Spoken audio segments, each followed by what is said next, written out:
Hi, everyone. Welcome back to Black Minutes. And on today's episode, I have Nadine Abraham Thompson.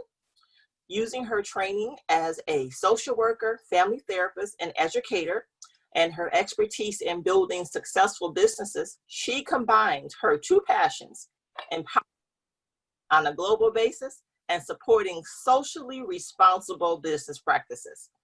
Born in Trinidad and raised in Toronto, Canada, Thompson received her master's degree in social work from Smith College in Northampton, Massachusetts, and she later served as Dean of Multicultural Affairs at Felix Exeter Academy and New Hampshire, and has been a featured speaker at many events, including the National Black MBA Association, the National Organization for Women, Black Enterprise Entrepreneurs Conference, Columbia University School of Business, Women of Vision Alliance, the Wharton School of Business, and the United States Department of Justice. Welcome, Nadine, to Black Minutes. How are you doing today? I am great. Thank you. And it's great to be on with you. Thank you for doing this. Thank you so much for agreeing to be here because I know how busy your time and your schedule is. So we've been talking all week about the mental health aspects for African Americans. So my question for you is, as a professional, what are your concerns during this beyond? Well, I am, I've been working for a long time as a social worker. And when the pandemic hit, I was at home here in New Hampshire. My husband had just had hip replacement surgery. And so I was home caring for him. And our life just immediately changed. I remember the last few days he was in the hospital, I was going in and bringing him treats and, food and clean clothes and stuff to change and stuff that he would need. And on the last 2 days he was in, when I went to the hospital, I was met at the front by security who said, "You can't come in." And I said, "Well, I'm his wife." And they said, "We're not allowing any visitors into the hospital anymore because of the pandemic." And I thought, wow, life has really changed. But the man said, I'd bought him some ice cream actually. And the security guard was great. He said, "I'll take the ice cream and the change of clothes and stuff up to him for you. And you can call him on his cell phone, but we can't let any visitors into the hospital." And that was my first indication that life had changed, And I said, "Not even spouses can go in?" And they said no. And they're probably of the virus, because how they have said that some people can be carriers and don't even know it. So I'm sure that's possibly the greatest concern. Absolutely. And so, you were immediately aware. And I thought for people who were sick with the pandemic, at that point, my husband had had hip replacement surgery. He didn't have COVID. And so I was thinking, what we saw was all of these people that were now getting sick with COVID that were going into the hospital. For many of them, that was the last time their family members would have seen them alive because you were not allowed to visit. And so that personal experience for me led me to think about how other families were dealing with this, that life was no longer going to be normal the way we think about it, and that, our fears and concerns. I mean, immediately I felt my anxiety raise. And I thought, gosh, if anything happens or goes sideways with his treatment, because he'd had several infections, we wouldn't see him again because you're not allowed back into the hospital. And then you started hearing stories on NPR, on National Public Radio, about families who had people who were ill and dying and they couldn't get into the hospitals to see them. And then you thought about within the Black community, how this was affecting people. And then people were dying and there were no church services, there were no funerals, there was no way to grieve, people were feeling isolated, depressed. And so I thought, we're gonna have a real mental health issue on our hands here. And it's not like it was anybody's fault or racism or anything, but just a whole new normal. The other concern that came up for me was one of my friends who's also an MSW, was running a call center. And she got a call from an elderly Nigerian woman who, lives on her own, didn't have a lot of family members or didn't have any family members in her community, but she was an avid church goer. She'd go to Bible study and stuff during the week. She'd go to her services during the week. She had her services on the weekend. She'd help out in the food pantry on Fridays and Saturdays. Well, the minute the pandemic hit, all of those activities were cut out. And she's now been isolated in her home for 3 months. And she doesn't have any of her regular social contacts. She didn't have any of people's phone numbers. And she was calling the hotline to say, I'm really depressed. I'm not seeing people. I haven't interacted with anyone. I'm really depressed. And I started thinking about our communities and how much we depend on church and our social activities for many of our elderly people particularly, and all of that has come to a stop right now. A really important one, and what we can do as a community to begin to reach out to our elderly population, making sure that even if it's a knock on the door and dropping something off or waving from 6 feet, or phone calls, what I've been saying to people, try to get organizations that know where the elderly are so that somebody can call and make sure they're okay. Do they need something at Walmart?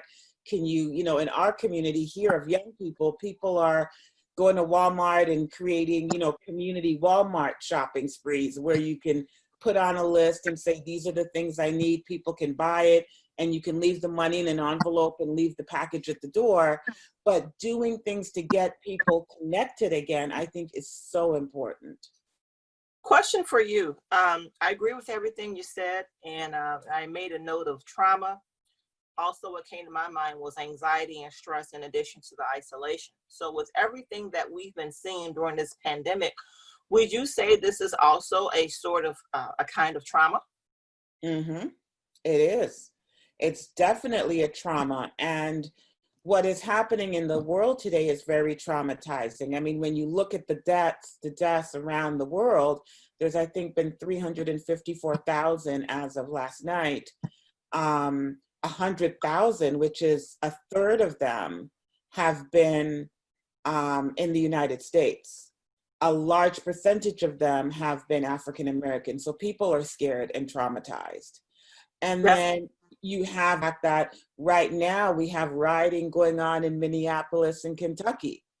And people are just feeling scared. They don't know when this pandemic is going to end. They're feeling uncertain. They don't know where the next paycheck is coming from. Many people have lost their jobs.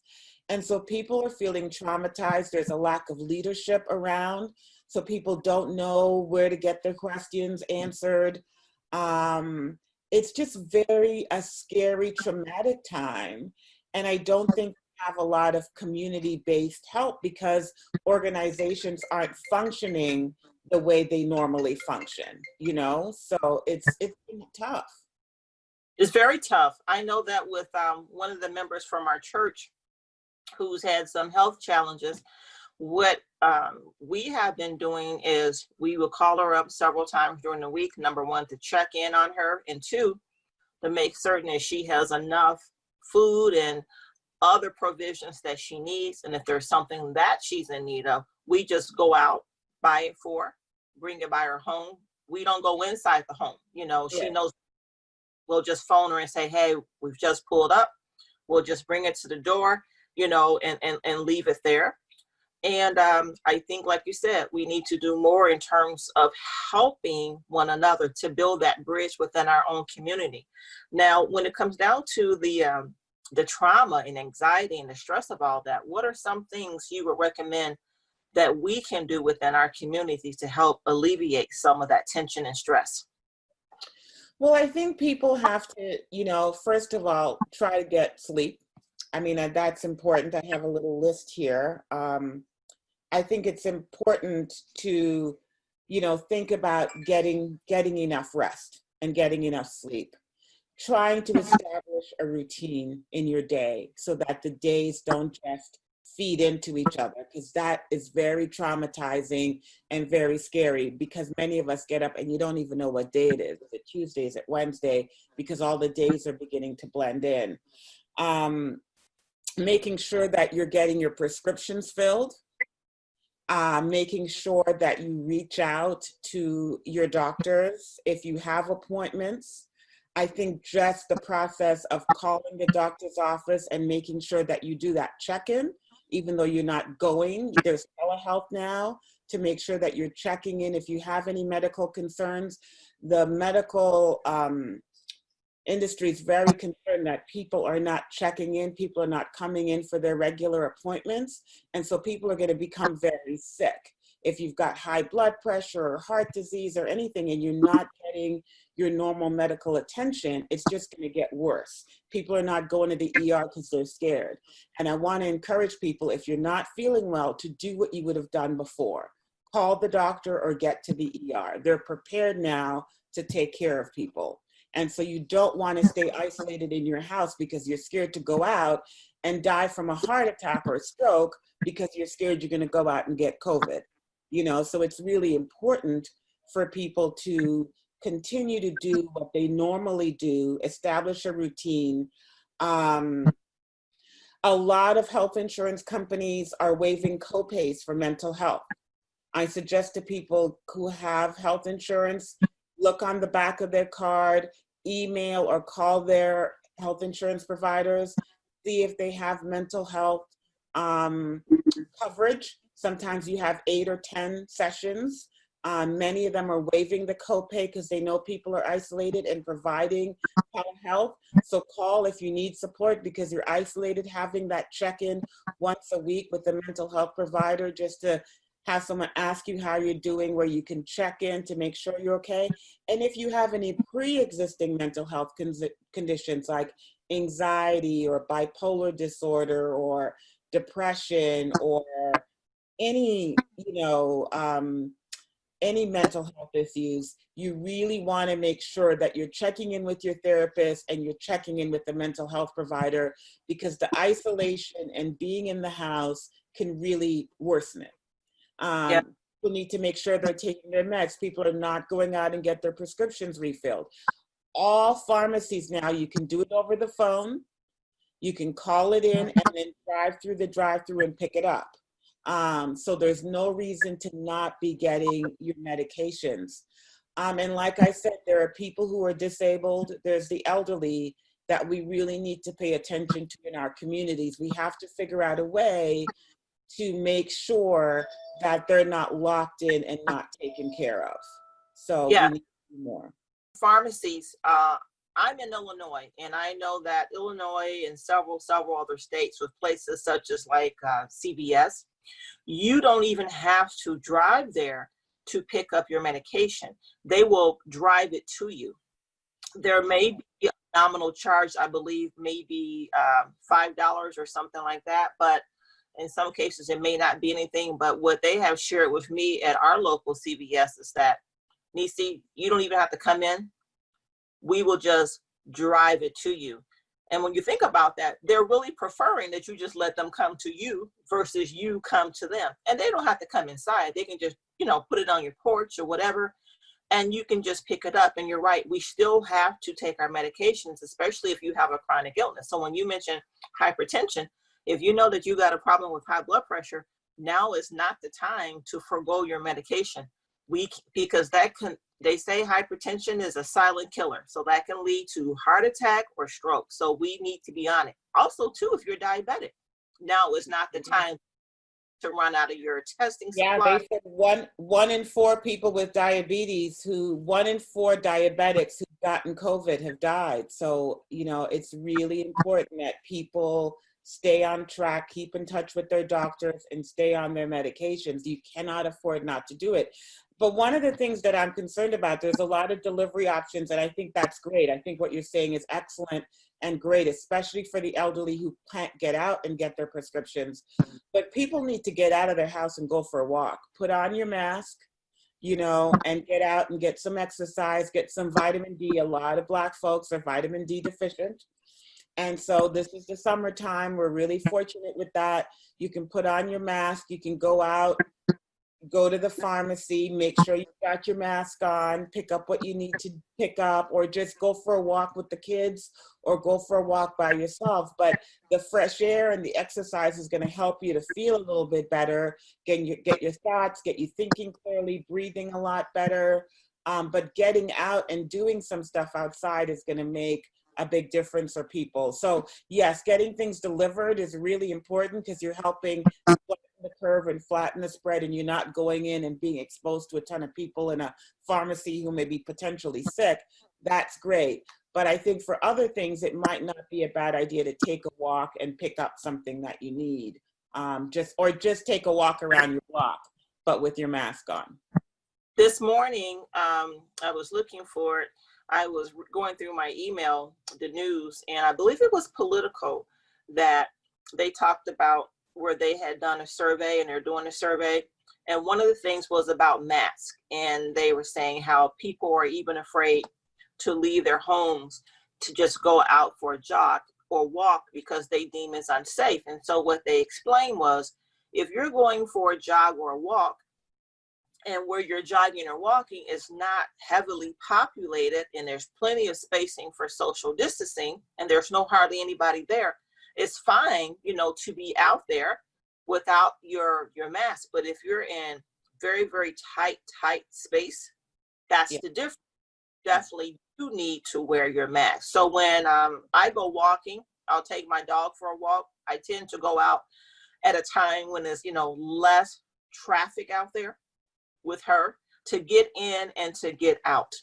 Right. What other things really concern you about this? Because what I think about is those people who may live in areas where it's not safe for them to even go out and walk. Well, yeah, that's a problem. And, people cannot be isolated in their homes. I mean, one of the things we're doing in the mental health industry is meeting with people on their verandas, And so if you can't get out and take a walk, if you do have a front porch and the weather is nice, maybe just getting out and sitting outside for a little bit, because getting some sunlight and fresh air is important. You cannot stay in the house for months, without going outside. That is going to cause severe depression.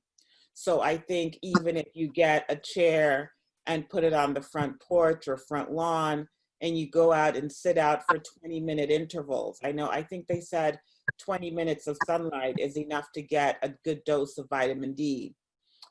So getting outside, sit out for 20 minutes. If your neighborhood is unsafe and you don't want to go walking around the block, you could certainly sit outside for 20 minutes, sit on the steps, watch people go by, get some fresh air, maybe bring a magazine or a book and read outside for a little, or just sit and breathe. One of the things other mental health practitioners are talking about is, getting people breathing. So maybe you think, okay, I'm going to stay outside. What am I going to do? Just sit there and focus on breathing deeply, breathing into your stomach and out through your nose, and making sure you're getting some fresh air in, you're breathing properly, you're soaking in some sunlight. You get out for 2 or 3 times a day. That is going to make a difference. But you cannot sit inside the house for weeks on end without any fresh air or without any sunlight. It's just, that's not going to be good for us either. So we got to find balance in our lives. And I'm not saying go to the shopping mall or go to the pub like some people are doing, but I'm saying take a walk around the block. If you've had a backyard where it's safe, get a chair. Maybe you can mow your lawn in the backyard. I've been gardening. That's a very solitary thing to do. So I've been getting a lot of exercise gardening, and I'll put a chair out, and sometimes I bring my laptop out, or and I do my emails on my lap, and I find a shady spot so the sun's not beaming down on me. And I, put a hat on so that the bugs aren't bugging me too much, but I do a little bit of work outside. And I find that alone is a little invigorating. And then I can get back in and feel like, okay, I've been outside today. But I think we have to find the balance in our lives, and we've got to be able to deal with the anxiety, the stress this is causing, the trauma this is having in our lives, and the grief that we're feeling, and the insecurity that we're all feeling. I mean, I don't think there's anybody that can say they're not feeling if not insecure, but unsure of the future. How is this going to end? How is this going to play out? When is this going to be over? And none of us really know. You're listening to CNN, you're wondering when the vaccine is going to be available. Will it be a safe vaccine to take? You know, all of those questions are there. So how long do we live like this? And when will our jobs return? So there's a lot of uncertainty. And so what we have to do is create a life right now where we can survive amidst uncertainty. And you know, my solution is just try to create a pattern that's healthy for you. Also, one of my main concerns is I was speaking with one of my health coaching clients yesterday, and the company that she works for, Nadine, they've been shut since March. Mm-hmm. We're going to start reopening today. And she is a smoker, and she had just got to the point where she was stopping smoking. And now just the sheer thought of returning to work, her anxiety is through the roof. Mm-hmm. No mention, because where she works, she's working with the public. And so I had said to her, I says, well, when you go back to work, I said, these are all legitimate concerns. You know, make certain that you're wearing a mask when you're coming to contact with even them. Wipe down the surfaces and everything. Try to practice as much social distancing as you can. And she shared with me, she says, yes, I agree with everything you said, Nisi. She says, but unfortunately, my employer, I don't feel comfortable that they're going to do enough to keep me safe. And these are real legitimate concerns. And I can just feel the sheer anxiety in her voice, because the other concern is she has young children. So she needs to go to work to provide for her family, since it's just her. But at the same time, she wants to be able to come back home and not spread anything to her children. So I think that even with things opening up in some cities and states, we still have a long haul to go. And I'm just concerned that when things fully reopen, if we're not careful, we're going to be right back where we are. I'm sure you've seen on the news that in some of these states at the beaches, how close people are still together. And I wonder, what don't they understand? Just because they said reopen, still use some common sense here. Yeah, absolutely. And specifically to your friend, I think what I would say to her is, if you've got to go back out to work and you've got to provide for your family, you need two things. You need a mask and you need a bottle of hand sanitizer in your bag. And you know, you need to put on the mask when you get to work. If you're within 6 feet, if you're working and you're not 6 feet, you're gonna have to make sure you're 6 feet apart.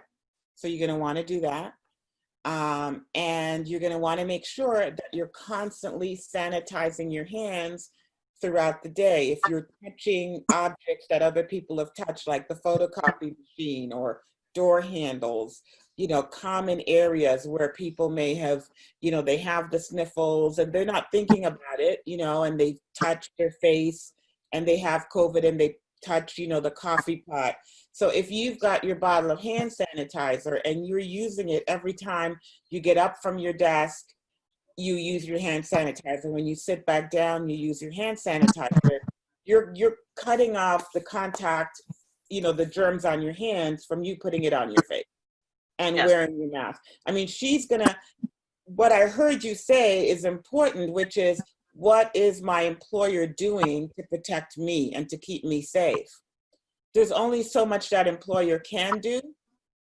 The responsibility really has to lie on you personally, because when you go to bed at night, you got to feel like, okay, can I cope? And so if you've been wearing your mask and you've been sanitizing your hands, you know that you've cut your chances down real low. And that's what they've done in China and Taiwan and other places. People are wearing their masks, they're using their sanitizers, and they're keeping 6 feet apart. And they've cut down their cases by merely following that protocol and washing your hands. Because really it's just a virus that gets on your hand and it goes into your eyes or your nose or your mouth. And so if you avoid touching your face and your hands are clean, the chances of you getting COVID are lessened, or if you breathe it in. So if you've got your mask on and your hands are clean, you really are protecting yourself. And then whatever your employer does is icing on the cake on top of that. But I think it's okay to say to your employer, I want to have a 6-foot bubble around me. You know, I don't want to work with somebody who's sitting less than 6 feet, you know, beside me. I mean, that to me would be illegal. I think it is illegal right now. You can't do that. But then in addition to that, you got to make sure that when you touch that coffee pot or you go and fax a document, that you're keeping your hands clean and you're washing your hands and sanitizing as much as you can.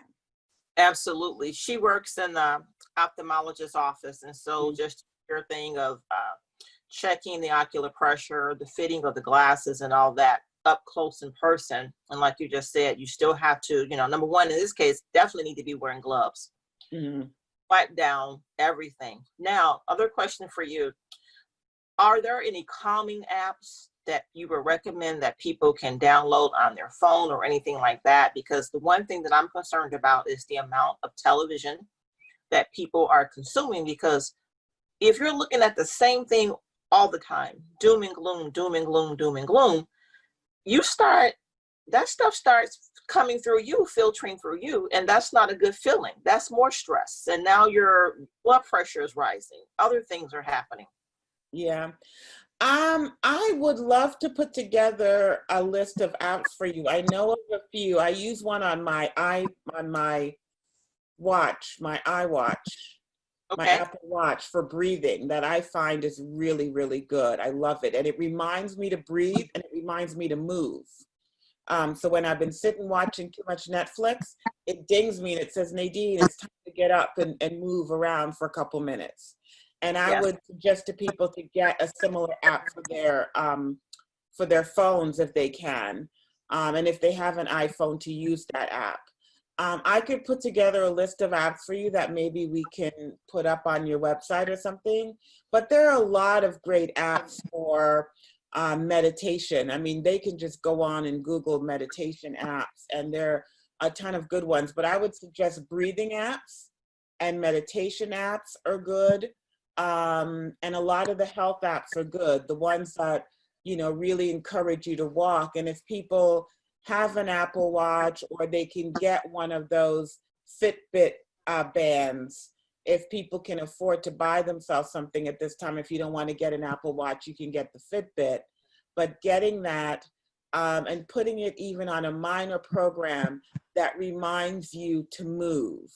So that, again, that talk about getting up and getting around, because the exercise is going to help offset the isolation and the depression. But we're human beings. If we can sit and watch Netflix all day, I can do that easily. So if you have something that's reminding you, okay, you've been sitting now for 3 hours, it's time to get up and move around for 5 minutes. It's a nice sort of cognitive reminder that you need to do this. And so I would suggest that people just look online for stuff. I can get some names of some recommended ones from other clinicians for you. But I think just a Fitbit that reminds you to move and takes, just, I think that would make a difference.